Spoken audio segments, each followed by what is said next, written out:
Ja som chcel, aby tá hudba hrala, aby ste ju všetci počuli, lebo ona tak vypovedá o tom teraz, jak sa cítim ja. Celý refrén tej pesničky je never nikomu, hej? Kedy človek prestane niekomu veriť? Keď ho ojebe. A ja mám teraz zlomené srdce. To je taký ojeb na mňa. Ale našťastie nemám zlomený kokot. Aj keď som bol u lekára, a on si myslel chvíľu, že mám.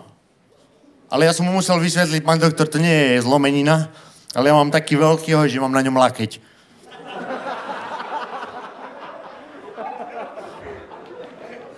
Takže som musel vysvetliť, dobrý had, riadny. Je, doslova. Raz do roka zvlieka predkošku.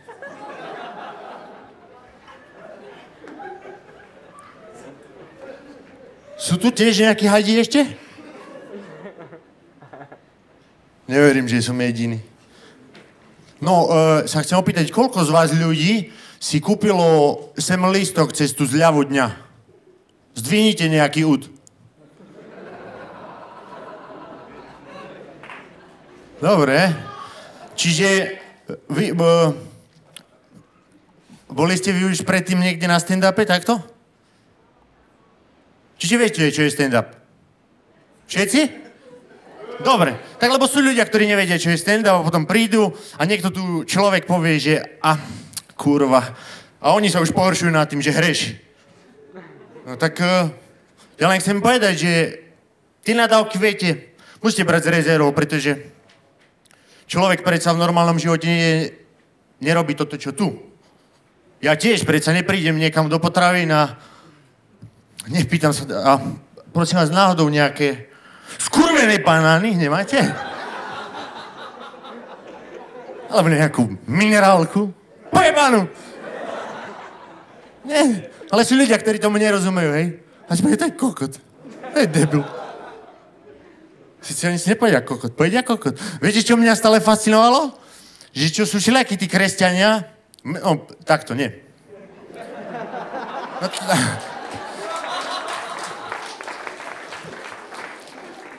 kresťania sú hociakí ľudia, hej? Každý, kto sa narodí, je pokrstený, tak má nejaký ten kresťanský pôvod, hej? My sme celá krajina taká. Ja som myslel, mníšky, dajme tomu.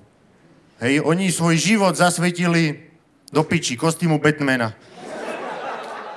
No a ja tak rozmýšľam, lebo nie je možné, aby nikdy neboli konfrontovaní s takými vecami, hej? Nadávkami. Alebo že by v živote nevideli porno. Myslíte, že im tie obrázky a slova ostanú v hlave?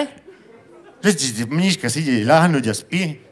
A teraz, že taký mastný černovský kokot tam sa jej zrazu zjaví.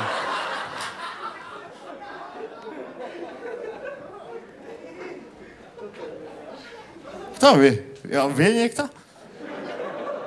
A teraz, ak sa to stane, hej? Alebo možno, že oni sú ešte viac perverzní, asi nejaké sranie predstavia. No to je jedno. Myslíte, že potom ona má nejaké výčitky? Že prosí v tej chvíli Boha odpustenie? O Bože. Čo spraví? Piči. No, to som sa zamotal. No, to bolo k tým nadávkam. Takže patrí to k tomu a nemyslíte si o mne, že nie som slušný človek, lebo som. Že ak sa ma niekto opýta, čo robíš, tak už nepoviem nič, ale poviem, zavolám ľudí. Hej, zabavíš ľudí, ak zabavíš ľudí. Hovorím, rozprávam smiešné veci a niektorí ľudia sa smejú a niektorí nie. OK. Tak poď vtip. A to ma stále najebe. Lebo do piči. Keď stretnete niekoho iného, ja neviem, stretnete gynekologa, poviete mu, si gynekolog? Neskontroluješ ma, že je piču. Vieš.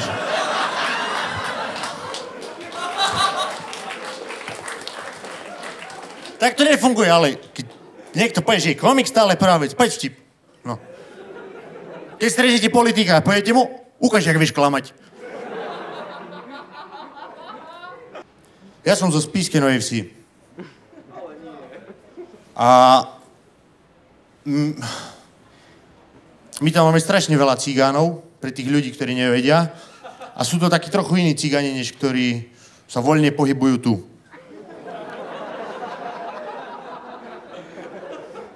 Oni sú o niečo živočišnejší než my.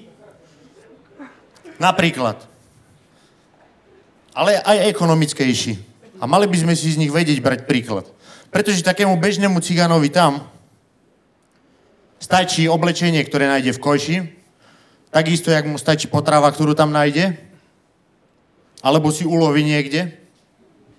V Letanovciach napríklad je známe, ako tam stále lokálni cigáni zvádzajú boje o odpadky s medveďmi, ktorí tam žijú.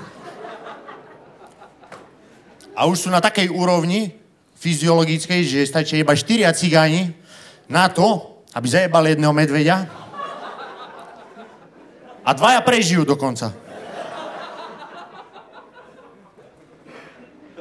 Viete. A cigáni, my by sme si mohli z nich brať príklad vo veľa veciach, pretože bielý človek stále robí starosť, ja nemám za čo platiť účty, nemám kde bývať, nemám čo obliecť, všetko ma sere, auto mám na leasing, nič nemám, chcem stále viac. Cigánom toto netreba, pretože cigánom stačí láska.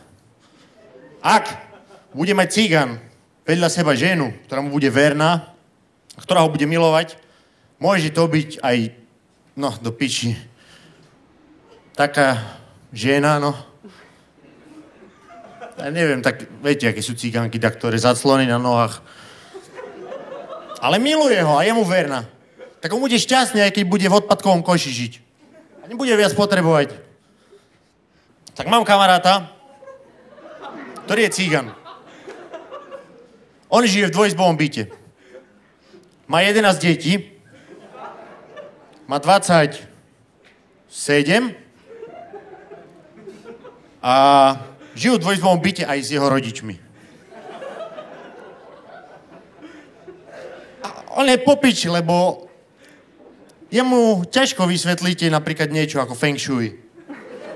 Jak? Čo?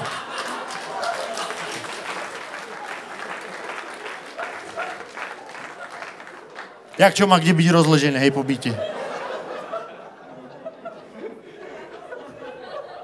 Tie deti by nemali spať obtočené kolo hajzla.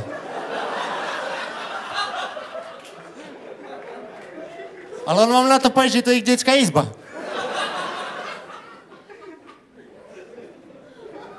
Viete, jak sú, no jak máte tie v baleniach párky, alebo tak, viete, vedľa seba. Oni vedia takto spať. Jeden druhému pri nohách. A majú sa radi medzi sebou, medzi tým už sa to učia už aj ako súrodenci.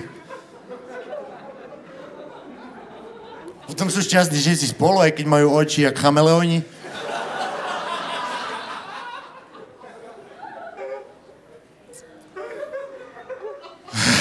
No a v tých Letanovciach ešte, tam napríklad títo cigáni sú aj špecificky tým, že oni si dokážu čokoľvek, čo ulovia, pripraviť na jedlo. Nerobia z toho veľkú vedu. Chytia líšku. Psi majú veľmi radi. Dokážu s nimi hrať aj nejaké športy alebo preteky.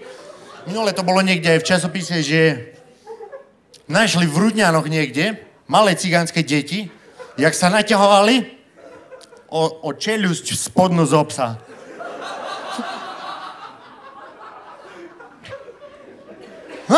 Potrebujú veľa? Však tých psov je hoci kde veľa. Alebo, čo tam hrali? Futbal s mŕtvými mačkami. Ale ako miesto lopty bola tá mačka, hej? Nie tým mačiek mŕtvych.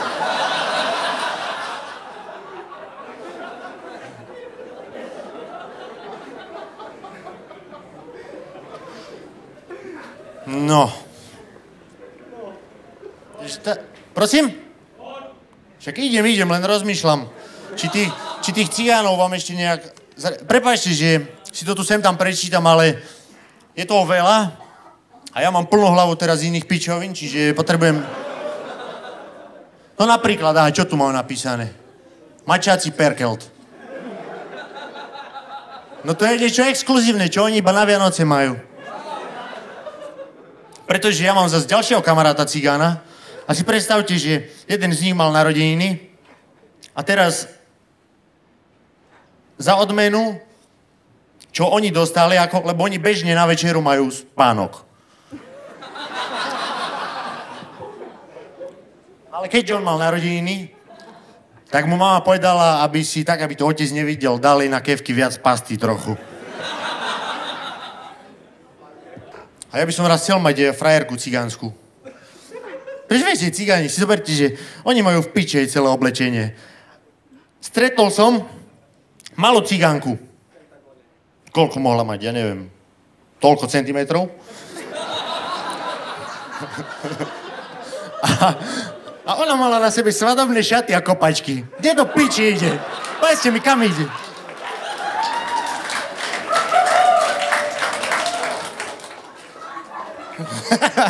No. Ale tak viete, no. Ja mám stále také bujné predstavy, že cigánky vedia brutálne šúkať. Lebo ja si predstavím, oni sú také živočíšne a viete, jak vidíte zvieratá šúkať? Sa kúknite na zajace. Sa jebu do piči, jak mixer.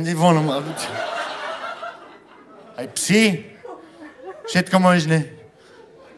No a tiež taká cigánka, keď ona je len taká poľuštená mierne, tak predsa tiež musí vedieť, viete, biela ženská vám čo všetko začne vymýšľať. Do piči nemá love, to príde domov, vám povie, unavená som. Ty si unavená, hej? A mi povedz, koľko energie teba bude stať, keď si ľahneš a roztiahneš nohy. Však ja od teba nič nechcem, aby si robila. Kľudne, spí sa, zabarikáduj niekde, len jednu vjebanú dieru nechaj uvoľnenú. Mne to stačí. Budeš splňať celý môj status ženy. Máš 3 diery na výber? Vyber si. Jednu nechaj otvorenú. A kľudne sa aj ulož do hibernácie, mne to jedno.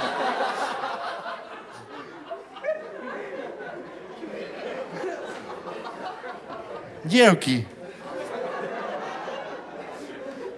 Ale to hovorím o frajerkách, hej? Pretože aj ja si hľadám ženu a raz chcem mať deti. A ja mám kritérium jedno. Na moju ženu budúcu. A nie je to nič komplikované. Variť nemusí vedieť, pretože to si kúpite niekde. Šúkať nemusí vedieť, lebo to si tiež kúpite niekde. Ale čo by som chcel mať doma, je žensku s obrovskou pičou. S veľkou. Pretože ja proste by som chcel, aby moje dieťa z jej piči dokázalo výjsť po stojačky po svojich.